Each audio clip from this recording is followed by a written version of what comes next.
those of our viewers not blessed enough to live in the Pacific Northwest, what is Velodirt? Why does it exist?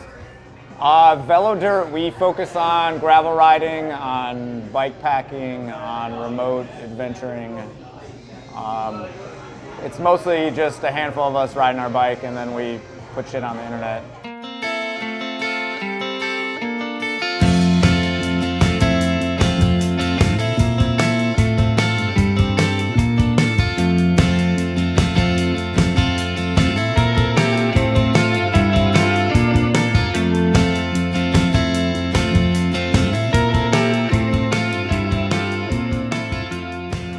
What do you think, like, the most indispensable advice or even piece of gear, if you could kind of pinpoint that? Like, what kind of tips would you give to someone who wants to get involved, whether it be gravel riding or more into the bike packing? I think that one of the mistakes lots of people make is that they try to ride their road bike on everything. They want to figure out a way to ride the skinniest tire that they possibly can because they've been beaten down with the information that that makes you faster. And the reality is that on gravel, that doesn't make you faster.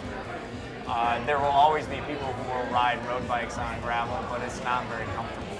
I don't know why anyone does it. So I would recommend the fattest tire you can fit on your bike.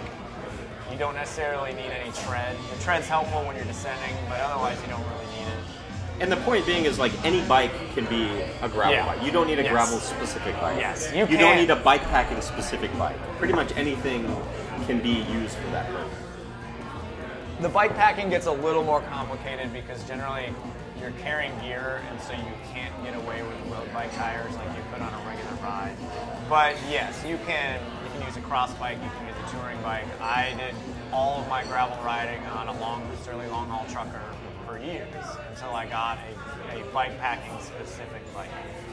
And a bike packing specific bike for the Pacific Northwest is a little different than a place like the Midwest, where I think a cross bike would be a little bit more appropriate because the roads aren't quite as rough. So for the uninitiated, like, bike packing is kind of light touring, or touring in which you're not necessarily beholden to racks and saddlebags, where you're trying to carry things in frame packs and maybe seat bags and things like that. Yeah, in the rack and pannier system, it's not a function of people don't want to use it or it's not appropriate.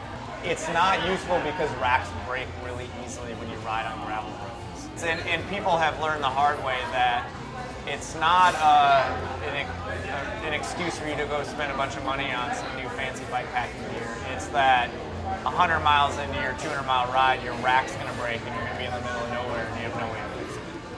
And no one has figured out a way around that other than this new bike packing gear. And a lot of it's not really new. The idea of like a frame bag has been around for over 100 years. And a few companies are making it very affordable and practical to buy gear for just about any bike that exists. But it also requires that you pare down what you take, and, like, be really mindful about what you're actually bringing with you. You can probably take about half of what you would take if you were doing regular touring, if not less than that. And I like that because I was always into the super ultra lightweight backpacking and alpine climbing. And so it was a really easy transition for me to putting it on my bike and just buying some new bags to put it in, but getting rid of the fluff that you would normally take on a regular tour. To me, bike packing is just a fancy word for off-road touring.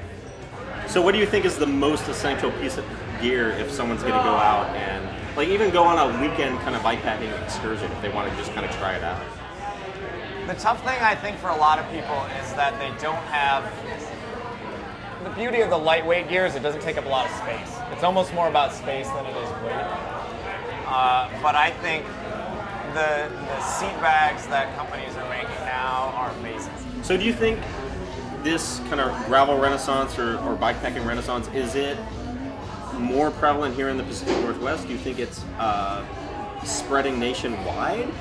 The bikepacking seems to have come out more of places like Alaska. That's where Velodirt is out of.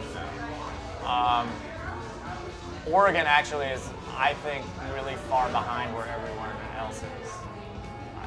The bikepacking... Bite your tongue. For the first time ever, Oregon is not at the cutting edge of cycling technology.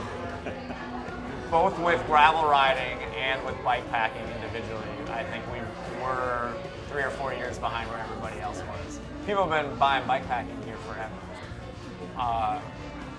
But very few people in Oregon have ever seemed to really be into it. Which is funny because we're such an outdoor-oriented culture. We ski, we mountain climb, we rock climb. We obviously we're big into cycling. You think we would have made that connection pretty early?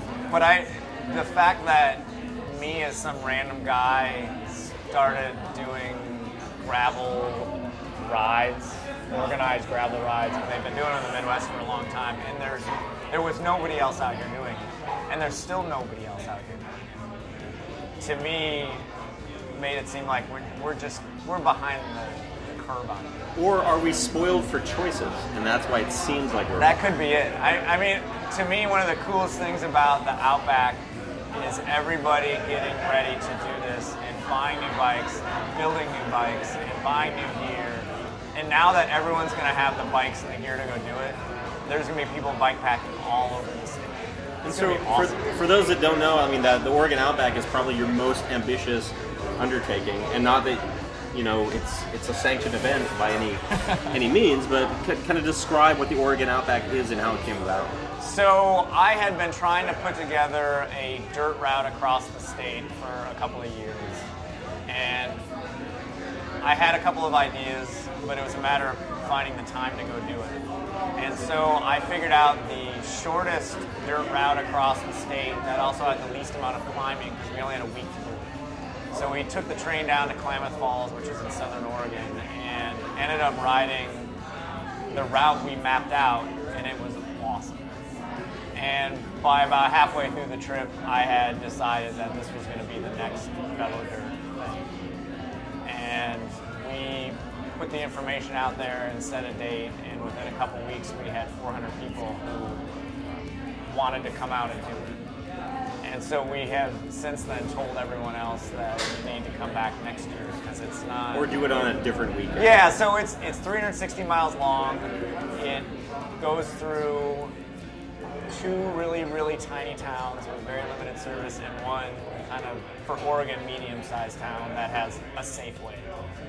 And other than that, there's nothing. There's an 80-mile section with no water. There's a couple 60-mile sections with no water. And so it's sections of it are really remote.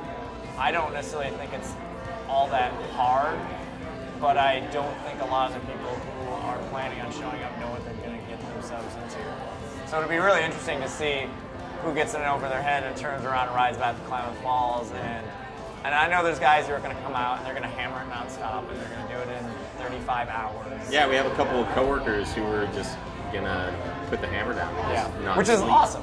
Yeah, and I would love to be able to do that. I'm not physically capable of it, but if I could, that's what I would do. Well, thank you so much for your time, Donnie. Like, we're super stoked the Velodirt is a thing. You've introduced an entire segment of the population to a part of the world that they live in that they would have otherwise not been able to experience.